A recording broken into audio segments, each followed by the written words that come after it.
¿Listo? Estamos en vivo de nuevo. Muy bien. Estamos en vivo. ¿Cómo están? Bueno, ahora sí que toca dar el banderazo. Tuvimos problemas técnicos, pero show must go on y pues aquí nuestra superheroína Cintia lo ha solucionado. Y estamos de vuelta. Un poco les platico de qué se trata esto. Hicimos ahora sí que entre Sonpantle y Palabrerías, que debo decir que la idea original salió de Sonpantle, porque en realidad todos los involucrados salimos de ahí. Estamos Cintia en la máquina, que pues básicamente es la editora de Sonpantle, y bueno, otros dos compas que van a estar ahí cuidando que todo esté bien, ¿no? Que son Daniel y Pepe. Muy bien, pues Historias de Fogata básicamente es algo que hicimos para octubre, para la cuestión de Halloween y Día de Muertos sobre todo, y nos preguntamos qué podíamos hacer que pudiera ser un poco diferente, porque al final del día sabemos que a lo largo de octubre hay un montón de eventos diferentes acerca del terror. Entonces quisimos como ponerle un poquito de sal y un poco de pimienta y pensamos a quiénes podemos invitar a hablar de un tema tan importante y tan relevante en este mes, y creo que de hecho yo pensaría que todo el tiempo, ¿no? Porque el terror es una de las emociones que más nos mueven en general como seres humanos. Entonces, pues tendremos varias pláticas, entre estas esta, obviamente, y vamos a tener otras, una que se va a llamar Mujeres en la Literatura Fantástica y de Terror, en la cual va a participar Alejandra Arévalo, Mayra Pato Dávila y Nia Pulén. Vamos a tener también uno acerca de personajes de literatura fantástica y de terror mexicana, en el cual va a estar la doctora Cecilia Colón, que es la vampiresa mexicana, no se la pueden perder tampoco, va a estar muy divertido, y por supuesto vamos a tener el 29 de octubre, es decir, todo esto es en la semana que viene, el slam de terror, que estoy seguro de que les va a encantar. Vamos a tener ahí a varios participantes, van a estar leyendo algunos fragmentos de sus cuentos, los van a tener en suspenso total, y pues esperemos que disfruten esto, porque al final del día lo estamos haciendo, ¿no? Para ustedes. Pues ahora sí, entramos un poquito de lleno y les platico quiénes nos acompañan, aunque muy posiblemente pues ya lo sepan, porque pues ahí lo estuvimos difundiendo, pero si no lo saben, pues se los platico. Tenemos en una esquina, ahora sí considerando que somos el moderador y los tres principales, tenemos por un lado a Viviana González. Ella es licenciada en periodismo por la Universidad Carlos III de Madrid, tiene un máster en arte por la Universidad Complutense de Madrid y es especialista en seguridad internacional por la UNED y el Instituto Gutiérrez Mellado. Además es Premio Nacional de Literatura en Poesía, Santa Cruz, Bolivia, por su poemario Hay un árbol de piedra en mi memoria. Y actualmente está concluyendo una antología de cuento latinoamericano de terror para jóvenes, que pues básicamente es gran parte por lo que estamos aquí, ¿no? Terror latinoamericano, ¿no? Pues bienvenida, Viviana, ¿cómo estás? Muchas gracias por la invitación. Feliz de hablar de terror. Creo que es una de las cosas que más me gusta hablar, cuentos de terror latinoamericanos, y sobre todo que vengan de la tradición oral de toda América Latina. Creo que es uno de mis temas favoritos. Pues bienvenida, ya estaremos platicando acerca de los temas que traes entre manos. Rubén Espinosa también nos acompaña.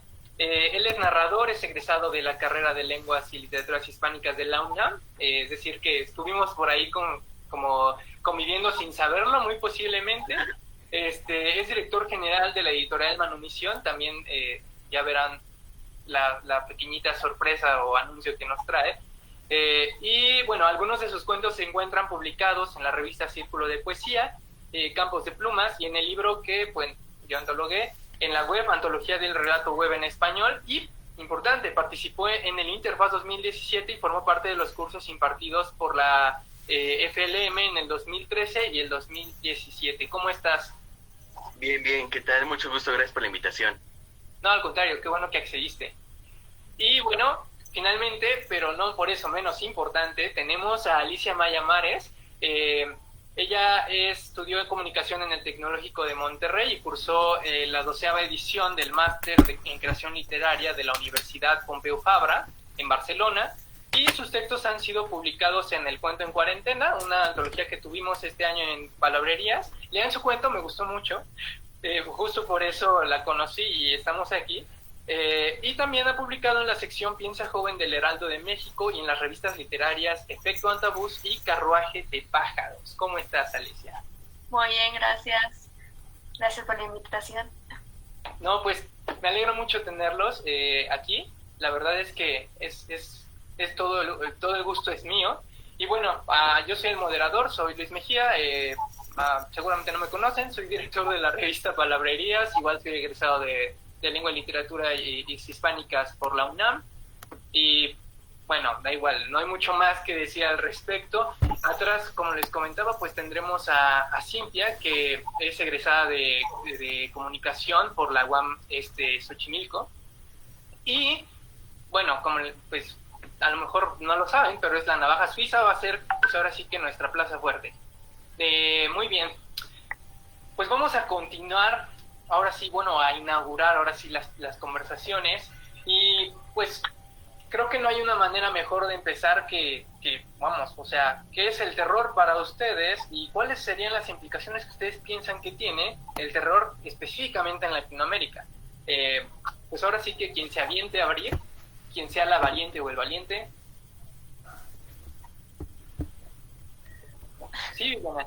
Sí, yo, bueno, hablando ya en concreto de Latinoamérica, yo sí soy una fanática del terror, me gusta mucho el terror. ¿Y a qué llevo el terror? ¿A qué lo asocio? Pues a mi niñez, a cómo me contaban las historias de terror mi abuela, a las historias que escuchabas en los pueblos cuando viajas de la ciudad a algún pueblo pequeño. En el caso concreto mío voy a hablar de viajar a la ciudad de La Paz, al lago Titicaca, es el lago que compartimos entre Bolivia y Perú, y ahí está uno de los santuarios más importantes a nivel religioso para Bolivia, y ahí me contaba mi abuela historias de terror que yo las asociaba con esa oscuridad que todavía tenía un pueblito, más las historias de cómo había llegado la Virgen a ese lugar. Entonces eran historias que muchas veces en la ciudad de La Paz también se cortaba la luz hace muchos años, y entonces se cortaba la luz y era el momento en el que comenzaban las historias de terror. Entonces para mí el terror no es algo terrible o algo macabro o algo que me espante por completo, sino que también lo asocio a esa melancolía y a esa nostalgia de la niñez, de esos momentos gratos, ¿no? Y quiero hacer referencia para continuar un texto que yo he revisado de Víctor Montoya, que es un investigador boliviano, que nos dice cuándo surge el terror en América Latina, en toda América Latina, desde la Patagonia hasta aquí a México. Y en realidad surge pues desde siempre, porque el hombre siempre ha tenido la necesidad de contar historias, de narrar historias en Europa, en América Latina, etc. Pero en América Latina, que hemos sido siempre una tradición oral, pues se contaban historias de mujeres, de aparecidos, la misma Llorona, ¿no? Historias que ya se iban contando, pero ya en el siglo XVI, cuando llegan los esclavos africanos a América Latina, es cuando se da como ese boom de historias, de leyendas, de tradiciones, porque los esclavos africanos estaban llegando a este continente nuevo llenos de historias. O sea, el hombre lo único que lleva cuando viaja, cuando va, cuando se muda, son historias. Entonces llegan los africanos a este nuevo continente y llegan con todas historias maravillosas. Pero además de los africanos, llegan también los españoles y llegan los europeos con historias de brujas, de tradición más europea, y cuando llegan aquí, los africanos más las historias que se escuchaban de los españoles, pues se van uniendo a las historias que ya se contaban en estos pueblos, y es así que muchas historias africanas, por ejemplo, que no tienen nada que ver con realidades de pueblos mineros, por ejemplo, en Potosí, en Bolivia, que no tienen nada que ver, pues pareciera que se unieran y se hicieran nuevas historias donde algún dios africano se funde con un dios andino y surge una nueva historia. Entonces tenemos nosotros el privilegio de tener historias europeas, historias de nuestra tierra, historias mesoamericanas, historias quechuas, aymaras, y con tintes además africanos, que ha sido la esclavitud que ha llegado a este espacio del mundo maravilloso que nos ha tocado vivir. Entonces creo que tenemos historias por todos lados. América Latina, por donde vayas, siempre va a haber una historia, y muchas veces una historia terrible. Entonces creo que es un subcontinente maravilloso y muy rico, y además que historias que se entremezclan. Entonces, pues ya vamos a ir contando qué historias existen. Muy bien, sí, me parece muy interesante, creo que tienes toda la razón. Hay algo importante que creo que pues somos historias, ¿no? Eso somos. Rubén, ¿qué piensas? Yo estaba pensando en cómo inicié con esto del terror. También me acordaba de la parte infantil, cómo fue como proceso.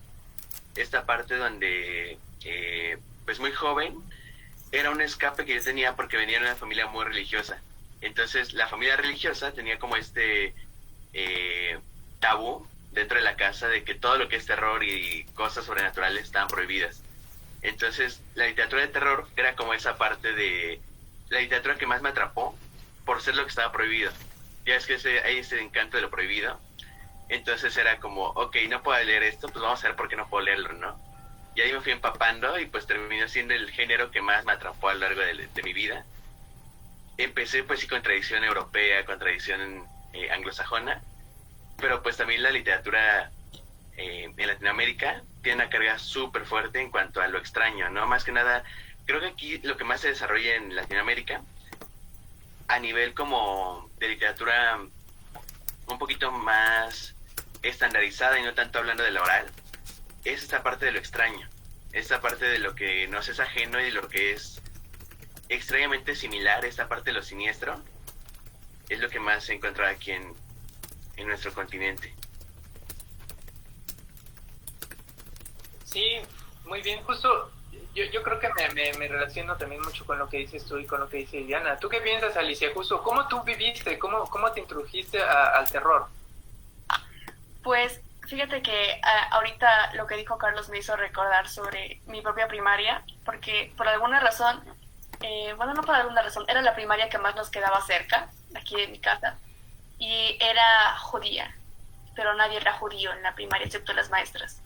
Y la directora estaba como, no sé, con un tornillito medio suelto, y para ella todo era diabólico. Las Winx, las hadas, diabólicas. Pokémon, diabólico. Las cartitas de Yu-Gi-Oh, diabólicas. Entonces yo decía, bueno, voy a buscar activamente todo lo extraordinario que pueda encontrar, así que brujas, que hadas. Cuéntame la historia de Xoloitzcuintle, y de que cuando el tecolote canta el indio muere. En fin, yo buscaba activamente así esas historias escondidas en los callejones, y de repente a los 10 años esa etapa se terminó, porque me llegó una cadena de mails de esos que enviaban en el Hotmail, de que si no lo reenvías, tu familia se va a morir. Y mi mente impresionable de niña de 10 años dijo, no puede ser, y me traumaticé, y leí la historia que enviaba el mail de esta cadena de emails, y de repente dejé ya de leer como por 8 años, hasta que a los 18 me regalaron un volumen de cuentos de Edgar Allan Poe, que ya los había leído, pero me acordaba, y ahí fue cuando ya los leí y dije, wow, aquí hay algo, y mi favorito hasta el día de hoy sigue siendo el de la Máscara de la Muerte Roja de Poe. Sí, y pues así pasa cuando sucede. Sí, ¿no? Justo como que de repente sucede que la literatura llega a ti, ¿no? Y hablo no solamente de los libros en sí mismos, sino a lo que dice Viviana, ¿no? En realidad, creo que gran parte del terror lo absorbemos por los oídos, ¿no? Nuestro padre, nuestra madre o nuestros abuelos, que de repente justo llega este momento en el que se va la luz y se prenden las velas, ¿no?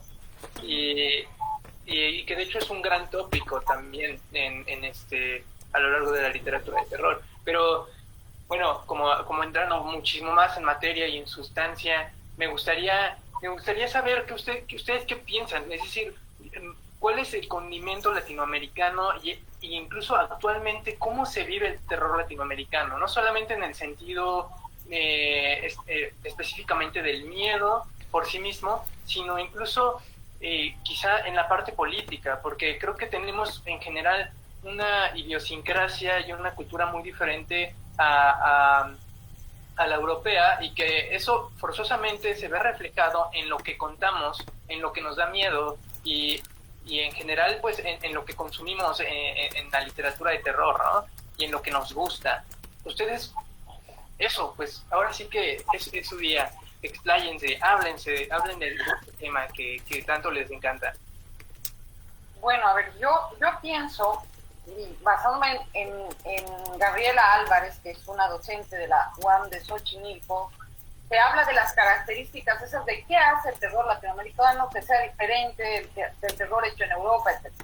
Yo creo que son varias cosas en las que yo estoy de acuerdo con ella, y también vuelvo a Víctor Montoya, docente de la Universidad Mayor de San Andrés en Bolivia, y ambos dicen que la característica es que no hay una estabilidad en tiempo y espacio, son creaciones colectivas y de verbalización, y además son fuente viva de comunidad. O sea, yo creo que muchas de las historias mantienen vivas a las comunidades. No pensemos en las comunidades alejadas y perdidas en el tiempo, son comunidades, sí, indígenas o pequeñas comunidades en las que ya hay modernidad, pero que perviven a través de sus historias.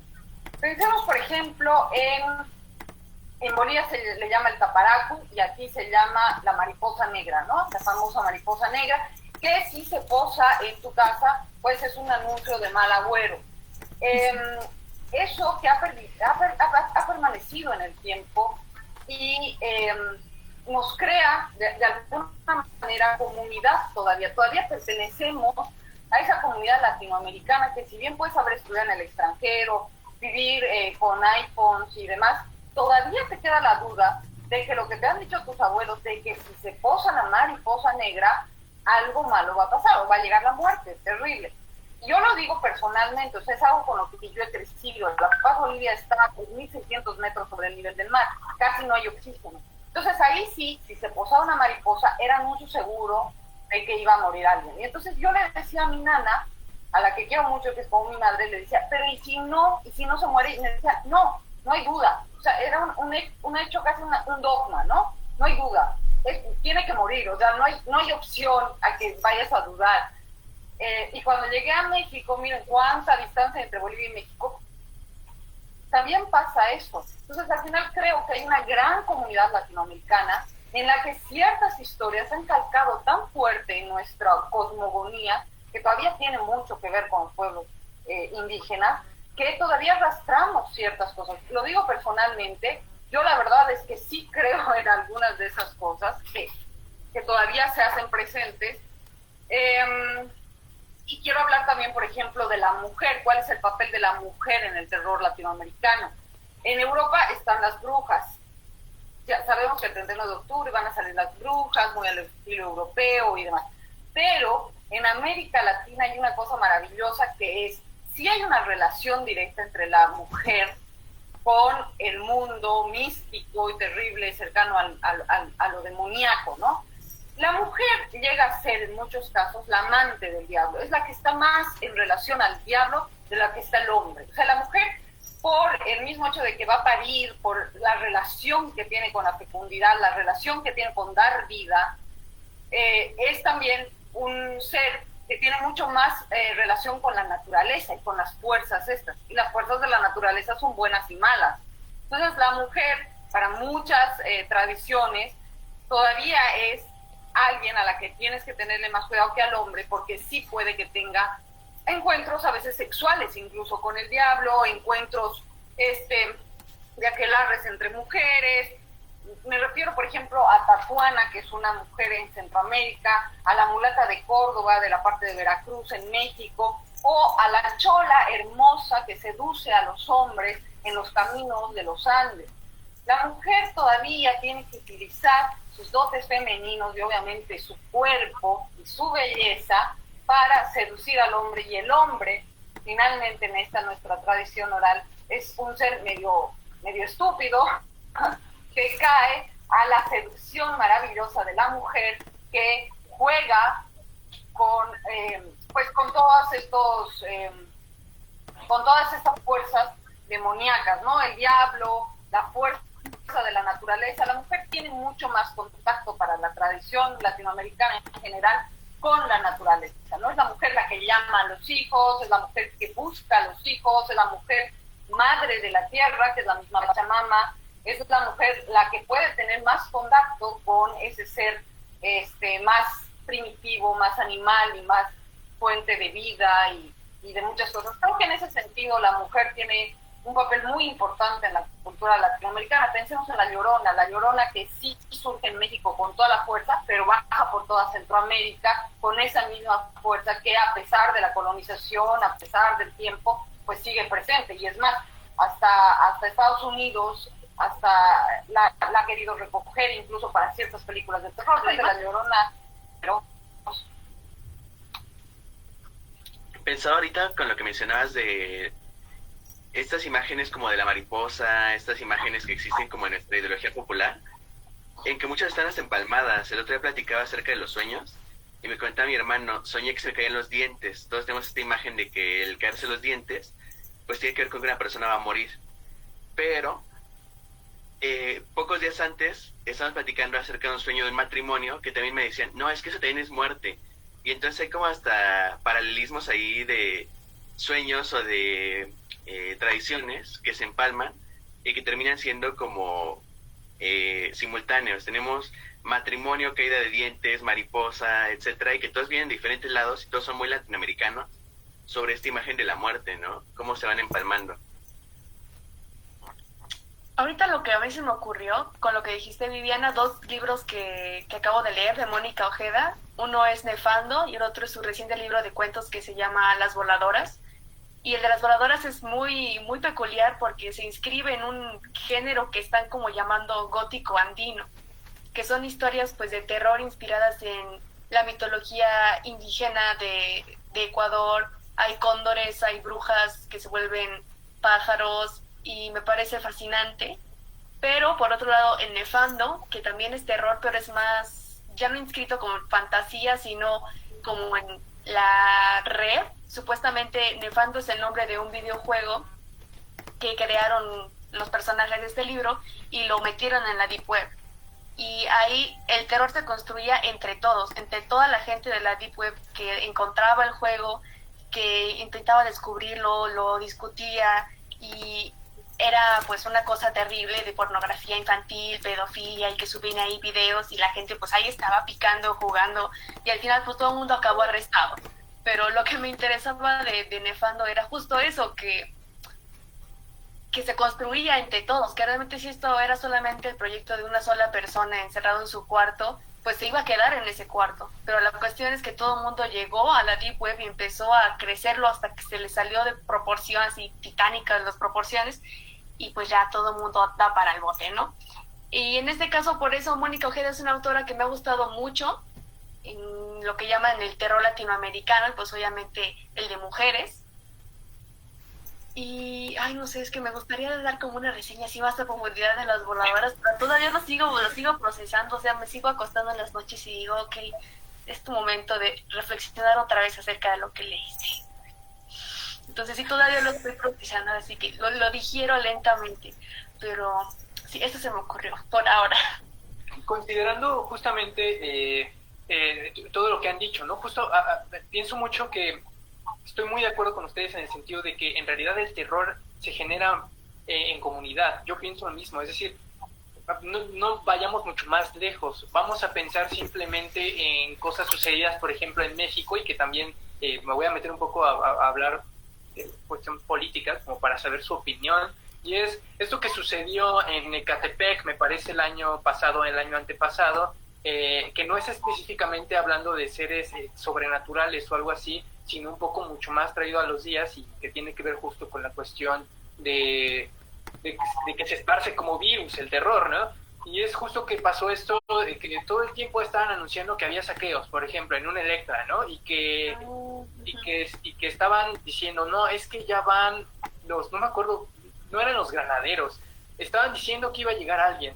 Y yo me acuerdo muy bien porque además ese día yo estaba en Ecatepec y la gente se volvió completamente loca, ¿no? Es una clase de terror un poco, obviamente, distinto, pero que también justo tiene que ver mucho con el ámbito latinoamericano y de comunidad, ¿no?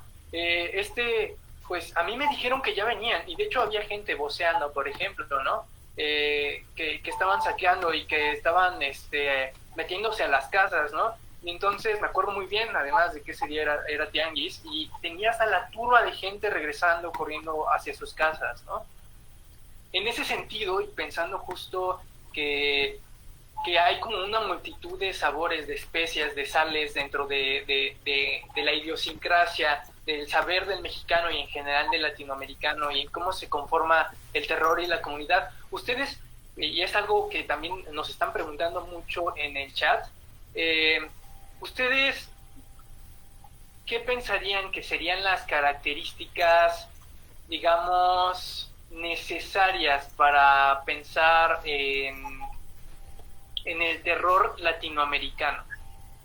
Ahí, por ejemplo, me remonto un poco a Lovecraft en su horror sobrenatural en la literatura, y pienso en esta diferencia que hace, que es el horror como sensación humana y el horror como género literario y como constructo del escritor.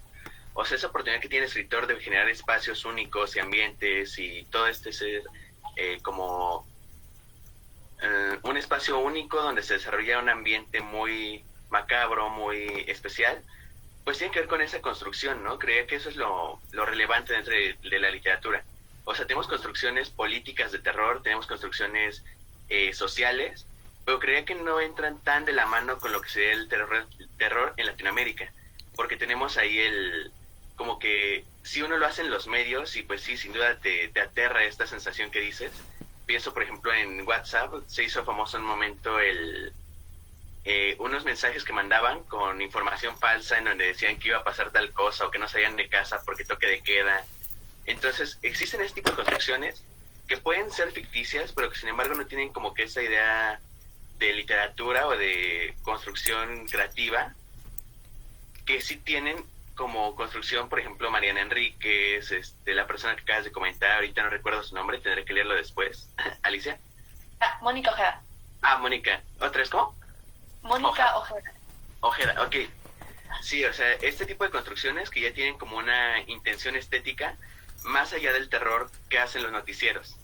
Creo que sí es importante hacer como esa diferencia de cómo se construye, porque los dos son terrores, sin duda. Pero pues uno está más cerca de la realidad, y pues en otras fabulaciones, pienso por ejemplo en la película esta que hicieron aquí en México, Gore, que se llama Atroz. Es una película que va muy de la mano de la que hizo Mate Escalante en Ellie.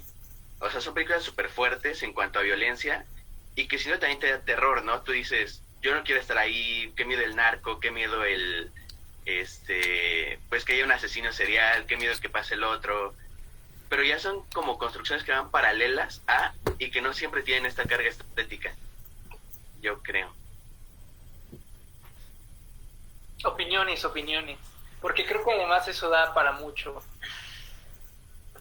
Pues he encontrado muchas cuestiones en común últimamente, sobre todo lo que había mencionado Mónica Ojeda, y por ejemplo los cuentos de Samantha Schweblin, Pájaros en la boca, que considero ahí que el horror no es como lo clásico, porque he visto muchas reseñas de libros o de películas donde dice, es que estuvo chafa porque casi no mataron a nadie, y no hay sangre, no hay vísceras, y yo así como, o sea, sí, por un lado está el gore de que le están destripando aquí a un señor, pero por otro lado está el terror que tenemos acá, que es de llenar los espacios en blanco, donde agarras obviamente un elemento común como la maternidad y le das la vuelta.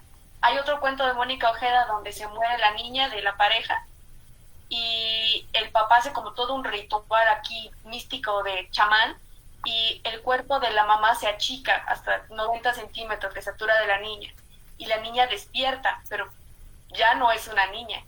Y eso, ahora sí que eso casi es la típica historia de los zombies, pero obviamente Ojeda le da la vuelta, le voltea la tortilla y ya no es lo mismo. Entonces nunca te describe cómo se murió, que si las tripas, que si el olor, etcétera. Tú nada más rellenas esos espacios en blanco, con la atmósfera vas sintiendo cómo se debe sentir este señor que está esperando afuera de un cuarto cerrado con llave, a oscuras, que el cadáver de su esposa se vuelva el cadáver revivido de su hija. Y tú solamente con crearte estas ideas en la cabeza, ahí está. No necesito que me describas cómo arrancaste el nervio y la sangre te brotó así, te salpicó. Quiero esa atmósfera que cierras el libro y te quedas así. estoy perturbada. Eso es. Ese es el elemento, llenar los espacios en blanco. Me gusta porque justo, además me parece que podría llegar a ser incluso un elemento que, si bien no necesariamente se maneja en todo el terror clásico, sí podría considerarse que es un pilar, ¿no? Es decir, al final del día, tanto en el cuento fantástico como en el cuento de terror o en general en la narrativa de terror, hay ciertos vacíos que generan una inestabilidad en el lector, ¿no? O en la persona que lo recibe, hablando como de cuestiones de parámetros estéticos, ¿no? Pero además, como de ese, que además me parece que diste en el clavo y que es muy importante, ustedes, ¿qué otra clase como de, justo, qué otra clase de clavos son los que conforman, o de maderas los que conforman esta estructura de terror latinoamericana? Obviamente no en un afán como de cerrar lo que es y lo que no es el terror latinoamericano, sino justo de hablar de lo que ha sido y de lo que está haciendo, ¿no? Porque creo que es muchas cosas. Sí, Viviana. Yo creo que hablando de los escritores que han mencionado, entre esas Mónica Ojeda, yo he leído un cuento extenso que se llama Mandíbula, creo que es una de las grandes escritoras latinoamericanas, además es poeta. Quiero mencionar también a Samantha Schweblin, quiero mencionar a Liliana Colanzi de Bolivia, o al mismo Mario Vargas Llosa de Perú, digamos como el maestro de todos, como el de otra época. ¿Por qué los quiero mencionar a todos estos y por qué los encasillo a todos juntos? Creo que tienen un elemento en común, que es ser latinoamericanos, ¿okay? Y el ser latinoamericano implica muchas cosas. Tienes que sobrevivir a la pobreza o verla. O sea, si vives en Latinoamérica y no ves la pobreza, es que eres un imbécil. De primera. O sea, lo que creo que tienes que ver es que es un continente que te ha tocado vivir, casi el 90% de la población es pobre, ¿no? Entonces, tú convives con la pobreza, seas de cualquier país latinoamericano, tú ves la pobreza, la ves todos los días. Tú vives con perritos callejeros. Los latinoamericanos estamos acostumbrados a que parte de nuestras ciudades, parte del paisaje urbanístico son los perritos callejeros, en todo lado. Tú tienes que lidiar, en el caso de México, pero parte de Colombia también, con el narco, y eso es parte de tu realidad. Puede que para los de la Ciudad de México no tanto, pero es algo con lo que nosotros como mexicanos, y ahí como mexicanas, sabemos que existe y que nos da miedo, que nos genera temor, ¿no? Entre la pobreza, vuelvo al narco, a las dictaduras militares de los 70, a los perritos callejeros, todo, me voy a todos estos escritores.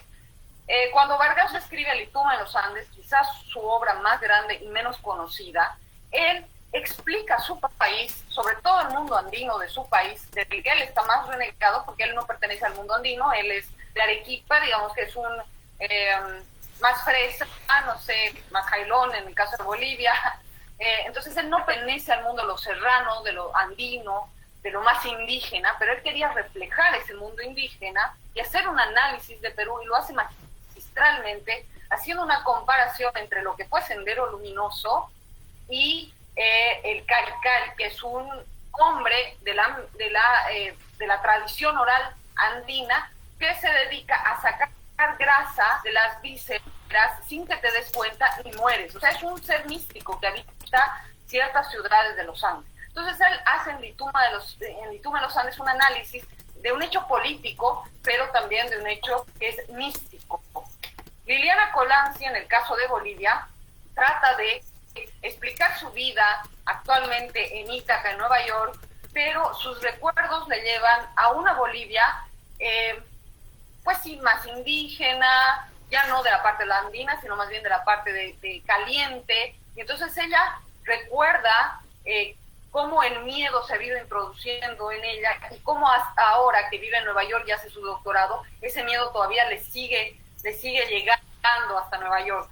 En el caso de Mónica Ojeda está presente su sentir, su cosmogonía latinoamericana, y finalmente en Samantha Schweblin, no recuerdo bien, pero está en el libro de Pájaros en la Boca, un cuento que a mí me ha dado muchísimo miedo, que es el ataque de unos perros callejeros a una persona, ¿no? Quizás es uno de los que más miedo me da. Ese cuento no puedes llevar a la aburrida Suecia o a la aburrida Finlandia, porque eso no pasa. O sea, tú tienes que sentirte muy latinoamericano y estar en Caracas o en La Paz, Bolivia, o en Lima, Perú, o en la Ciudad de México, sabes que te pueden atacar una jauría de perros hambrientos, porque esa es nuestra realidad y puede ser terrible, pero también puede ser maravillosa a la hora de escribir. Sí, no, definitivamente, wow, o sea, me hace muchísimo sentido lo que dices, porque además justo creo que entra un poco en este diálogo de lo que comentaba, ¿no? En realidad, la posibilidad de lo latinoamericano, justo el hecho de ser latinoamericano abre una serie de posibilidades de terror enorme, porque nuestra realidad en sí misma aterroriza, ¿no? Entonces, pensando en que la literatura funciona como un simulacro de la realidad y que te ayuda a hacer una catarsis, es sumamente útil en ese sentido, ¿no? Es decir, no tengo que salir a la calle a enfrentarme a eso porque puedo estar en la seguridad de mi casa leyendo El ataque de los perros, ¿no?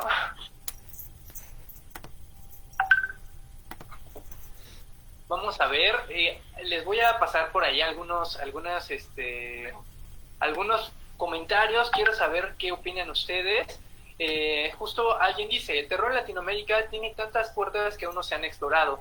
El terror latinoamericano que concibe que el hombre pueda negociar con el mal, pactar con el demonio, ofrendar a las fuerzas a cambio de un favor. Creo que el terror como se concibe en América Latina tiene tantas posibilidades como no las tiene el terror clásico. ¿Qué piensan? Pues justo lo que decías, que en la aburrida Suecia, en la aburrida Noruega, nadie se puede imaginar el ataque de unos perros rabiosos, algo que sí le pasó a mi papá, anécdota verídica, que sí lo atacó una pandilla de perros salvajes. Y me acuerdo muy bien porque una compañera sueca que tuve hace varios años veía perros en la calle y para ella era como algo que se detenía y tomaba fotos, así como, wow, un perro en la calle. Y nosotros así todos como, ¿qué te pasa? Y nos decía que en Suecia no hay perros en la calle, todos tienen casa. Y dentro de esa misma, ahora sí que triste miseria, están las posibilidades. Y algo que también me parece muy evidente de explorar la pobreza es algo que también hace mucho Mariana Enríquez. En su primer cuento que yo leí de Los peligros de fumar en la cama, las cosas que perdimos en el fuego. El primer cuento de Las cosas que perdimos en el fuego es de una señora que tenía su vida cómoda y se cruza con una señora pues que está en la calle y su hijo, y ella no les da dinero, le piden dinero pero ella no les da dinero. Y a lo largo del cuento se explora como esta miseria en este barrio ahí desangelado de Buenos Aires, y al final el niño aparece muerto. Ahora sí que lo degollaron para un ritual o algo, ya eso sí ya no entendí ni qué pasó, me quedé todavía con la duda así. No es algo que también exploramos mucho, que te quedas pensando, a ese niño que no le di dinero, quizá lo pude haber ayudado. Y es algo que nos ha pasado a todos en Latinoamérica, que ves gente en la situación de calle y te preguntas, ¿qué si ayudo, pero qué si no sirve? ¿O qué si no ayudo, pero qué si sí sirve? Entonces, dentro de esta misma miseria están las posibilidades que obviamente no encontramos en el terror europeo clásico. Y obviamente la cuestión con los cuentos de Poe, que a mí siempre me ha sacado de quicio, es que todas sus mujeres se mueren, están enfermas y son así como bellas y listo, son una cosa y una lamparita bien bonita en el cuento y luego ya se mueren y ya, ahora sí ya arranca el cuento o es como termina el cuento, pero realmente no son el cuento, es como un artilugio para entrar o para salir. Y al menos ahorita en Latinoamérica, de las grandes mentes de terror pues son de mujeres, entonces obviamente ahí pues ya es diferente de entrada, solamente porque las historias las están haciendo las mujeres, ya es diferente. Ahora voy a meterme de coladísima aquí. Hay la doctora Cecilia Colón, que es quien va a hacer de vampiresa ahora en este evento que tenemos. Justamente cuando yo la conocí por primera vez, ella hablaba de cómo parece ser que los primeros lugares de las mujeres en las literaturas de terror son estas mujeres desfallecientes, pero al mismo tiempo son estas mujeres que producían miedo, ¿sabes? Que la razón un poco de querer meterlas en la onda de que eran vampiresas, brujas, y esto era como el miedo de a dónde está yendo, lo que decía Viviana hace un momento, ¿no?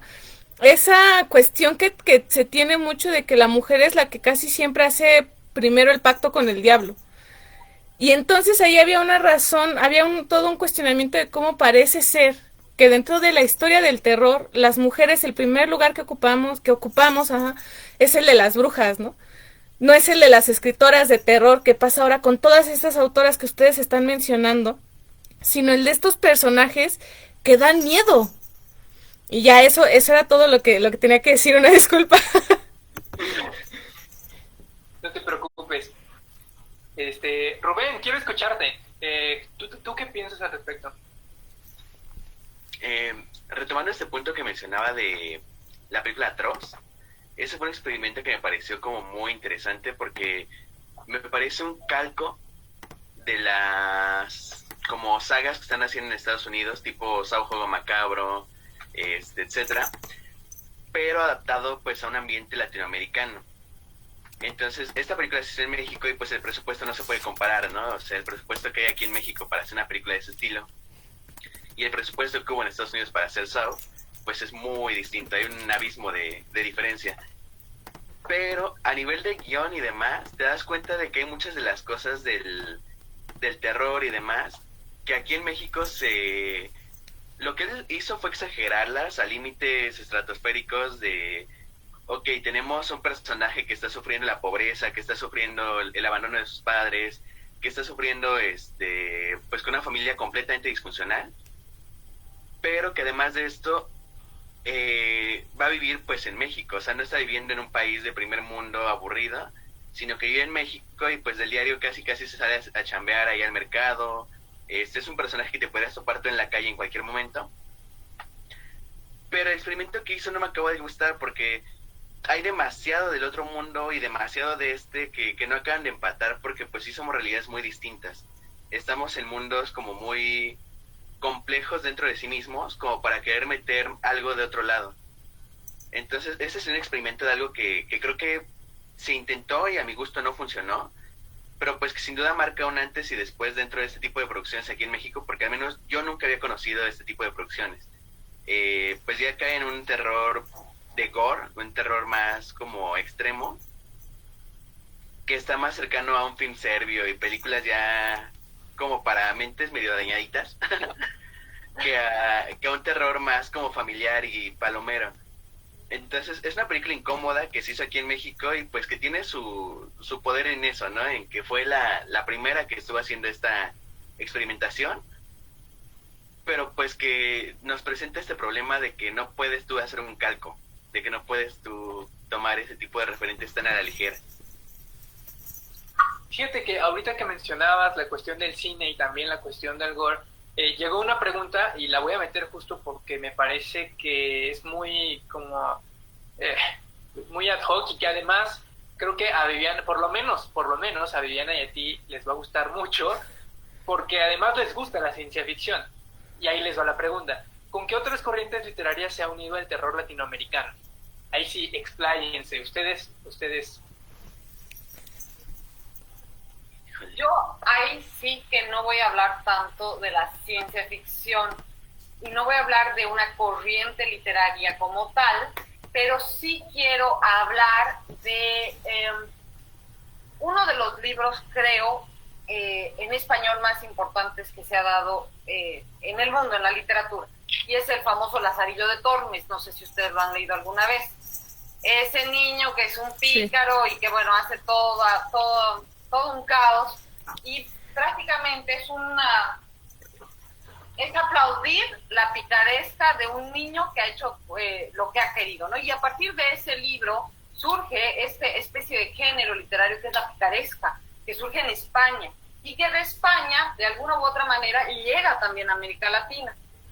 Y en América Latina se integra también un poco en el terror, porque recordemos que no todo el terror latinoamericano tiene los tintes de Edgar Allan Poe o los tintes tan macabros, tan cerrados en el terror, sino el terror tiene algo de picardía, y vuelvo a la picardía esa de Lazarillo de Tormes.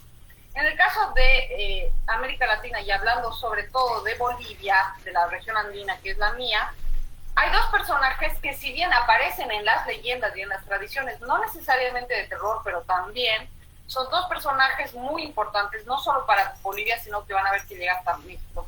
el zorro y el conejo. Esos dos personajes que están dotados en nuestras tradiciones orales de astucia y de picardía. Te digo, te llevan a historias de terror porque muchas veces tienen relaciones macabras con personajes, digamos, para decirlo en mexicano, del inframundo, pero también con seres superiores, como es el caso del Malcu, el cóndor, ¿no? Estos seres, el zorro y el conejo, pueden jugar con los dos lados. O sea, juegan con el bien y juegan con el mal. Se las saben como jugar muy bien. Que reciben diferentes nombres. En el caso de Bolivia y Perú se le llama el Atoj Antonio o el Cumpa Conejo. En Colombia y Ecuador son el tío conejo y la tía zorra. En Argentina Don Juan y el zorro y el conejo. Y en México, recordemos esta maravillosa tradición oral que no es terror, pero que sí tiene que ver con esto de la picardía que tienen muchos de nuestros cuentos de terror. Esa historia en la que el conejo le engaña y se sube a la luna, ¿sí se acuerdan? Que esta es una historia zapoteca que incluso Natalia Toledo hace la traducción, y es una historia que se cuenta en varios lugares de México, y ahí está el conejo que era más pícaro que el otro y le ha engañado, y entonces ahora lo podemos ver en la luna.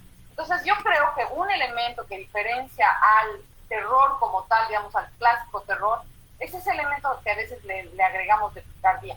Te da miedo, pero a la vez te hace reír o te causa gracia, o no es tan espantoso, o puede ser incluso tu compadre, o puedes a veces emborracharte con el zorro Antonio, en el caso de los Andes, a veces los pastores se emborrachan con el zorro y luego el zorro se lleva a la ovejita. Entonces, hay un vínculo entre también con lo macabro y por lo tanto no nos da tanto miedo.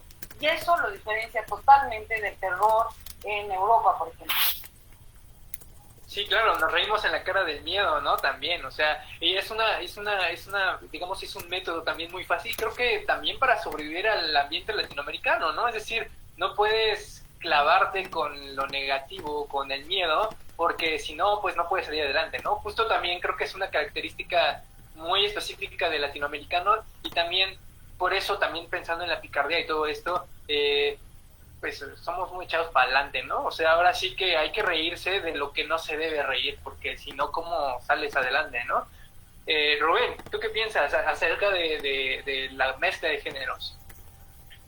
Yo tampoco encuentro en Latinoamérica tanto ejemplo de ciencia ficción dentro del cine o de la literatura de terror.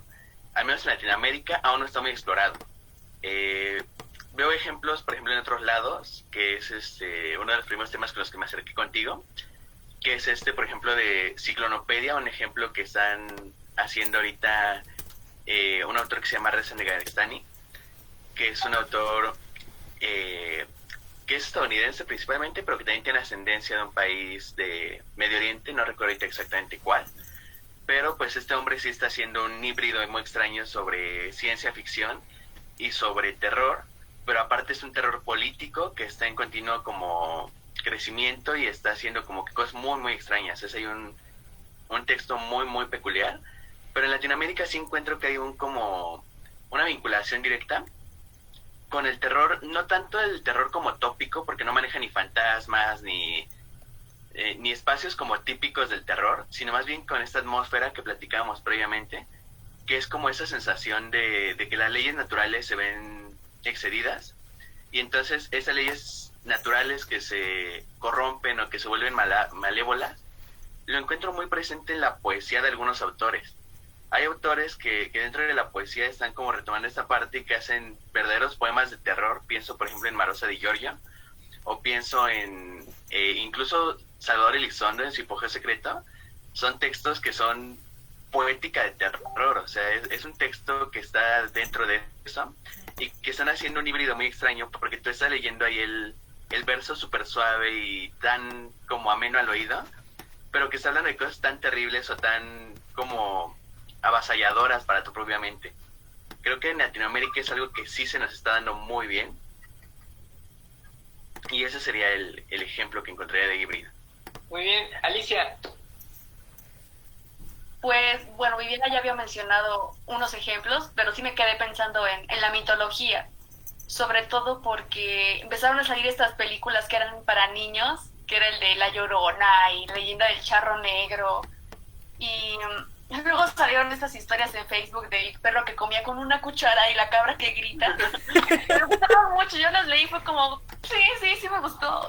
Y creo que deberíamos dar un paso más allá, así que rebuscar entre toda nuestra mitología y construir a partir de ahí un relato de terror, que es parte de lo que hace Mónica Ojeda, obviamente no así explayándose, pero si pudiéramos encontrar estas, no sé, visualizar a Quetzalcóatl como una serpiente emplumada, pero que también ya esté corroída por la edad y que ya no la veneran, y si se le ven los huesos y es ya casi una serpiente emplumada fantasma, o sea, como estos tipos de cuestiones así como casi mezclando terror con fábula, de ahí creo que se puede sacar algo. Y hay gente que lo ha estado haciendo. Pues muy bien, ya estamos llegando como a la parte final de este primer evento, y me gustaría un poco retomar algunas preguntas que se estaban quedando y proponerles un ejercicio que igual ustedes pueden decir si le entro o no le entro, pero bueno, el ejercicio ahorita se los comento. La pregunta que viene y que no hemos contestado es ¿qué papel podría jugar Horacio Quiroga en el terror latinoamericano, pensando en el almohadón de plumas o la gallina degollada? Ahí quien se aviente a dar su opinión. Es que ese señor es un maestro, es de los pocos que conozco que te lo obligaban a leer en la escuela, y a que pesar de que la obligación a la gente sí le acababa gustando. Exacto. Y sabemos lo difícil que es en el sistema educativo que te obliguen a leer algo que ni quieres leer, pero te encante. Y fue una experiencia con mis compañeros, incluso yo que leía a Horacio Quiroga, yo salía así aplaudiendo, y sobre todo porque el primer cuento que leí de él fue El almohadón de plumas, y el personaje principal se llama Alicia, y la mataba el insecto este que estaba en la almohada, y yo así, bueno, spoiler por si no han leído el cuento, perdón. Pero para mí ese señor es como de los grandes pilares de la literatura de terror en Latinoamérica. Ahora sí que si fuera a ser un símil, quizá un poquito descabellado, muy tirando para arriba, pero considero a ese señor como el Tolkien de la literatura de terror latinoamericana. Ahora sí que está ahí superpuesto. Fuertes declaraciones, me agrada que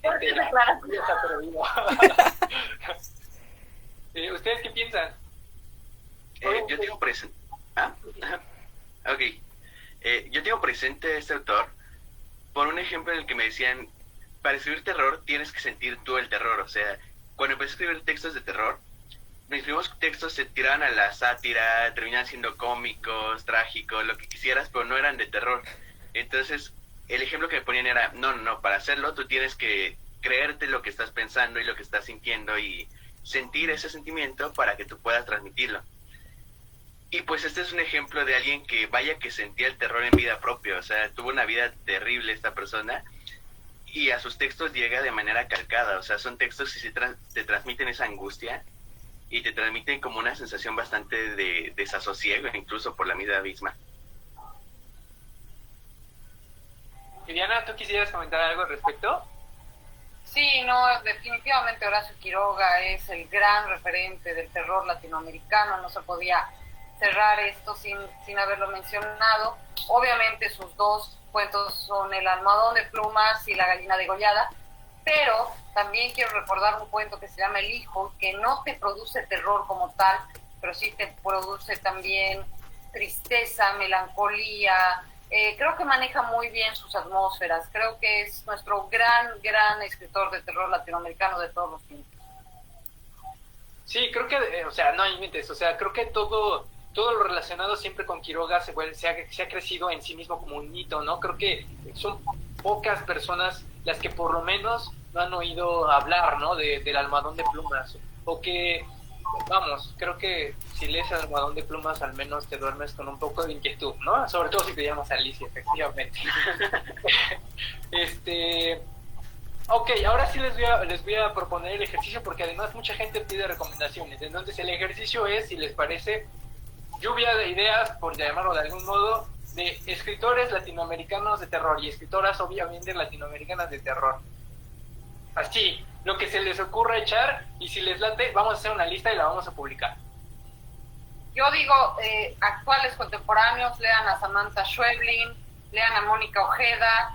Yo voy a hacer aquí una publicidad muy especial para un amigo de Culiacán que se llama Sergio Seica. Creo que es un gran escritor que aborda el mundo del narcotráfico, pero desde una perspectiva como terrorífica también. Entonces Sergio además es muy joven y que creo que es un gran escritor.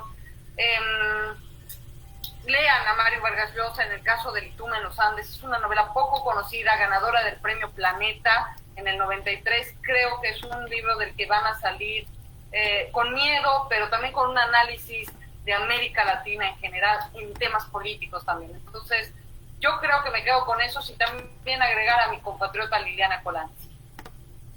Bien, ¿quién se avienta? ¿Quién se avienta?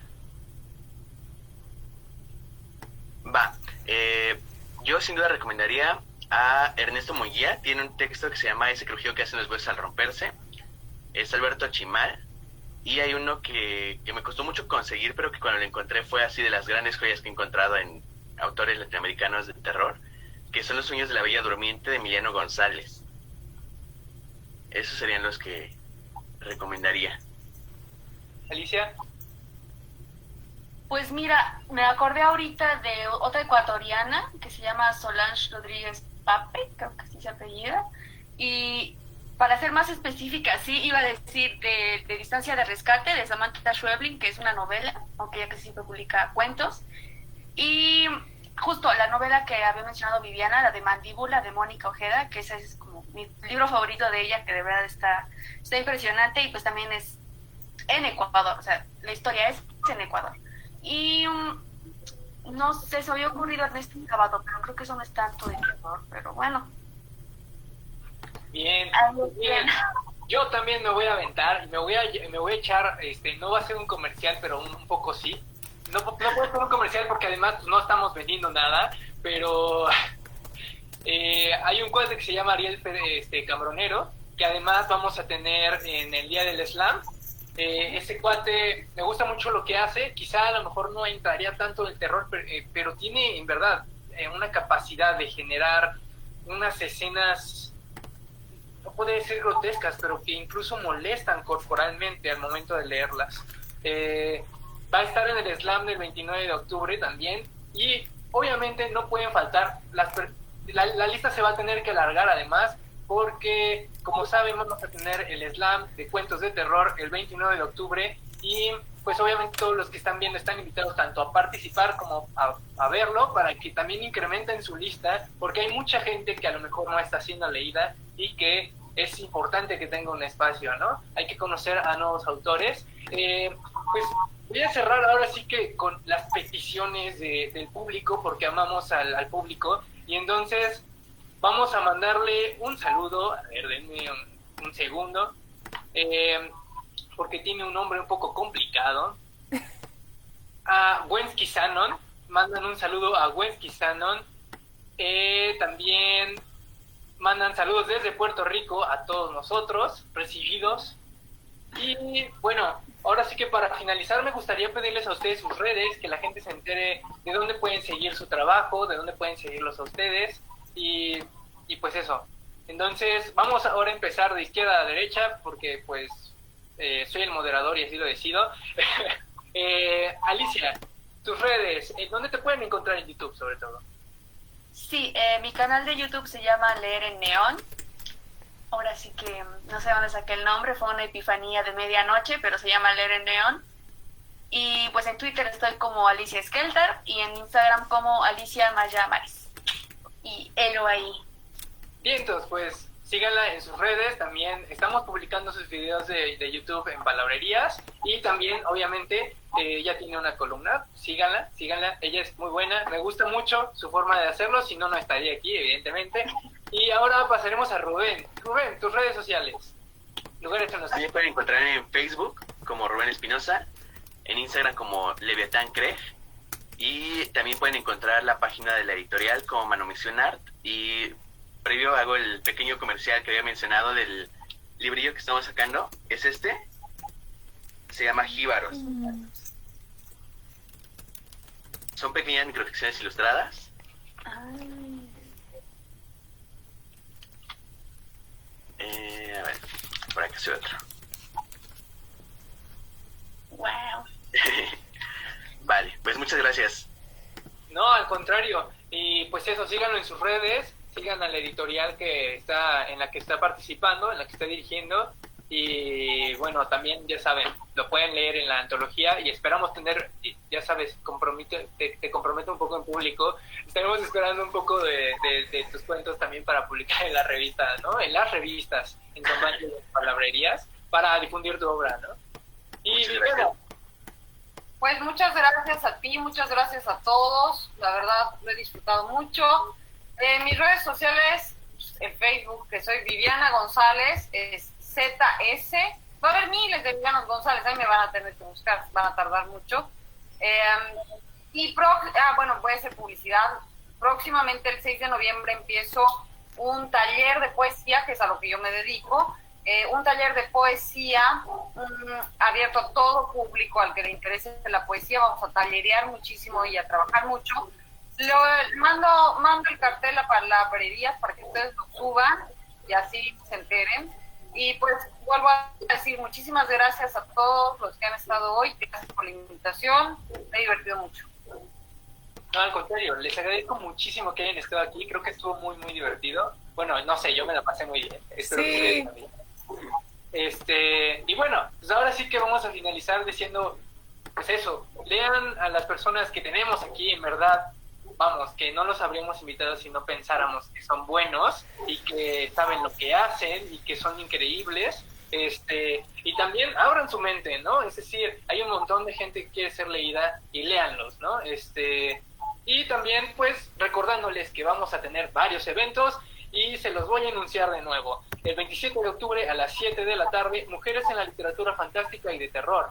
Nuestros invitados especiales son Alejandra Arévalo, Mayra Pato Dávila y Nea Pulain.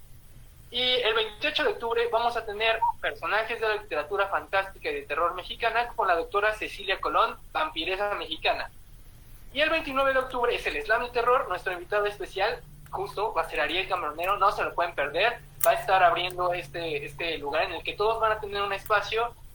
Por favor, inscríbanse, manden su correo electrónico.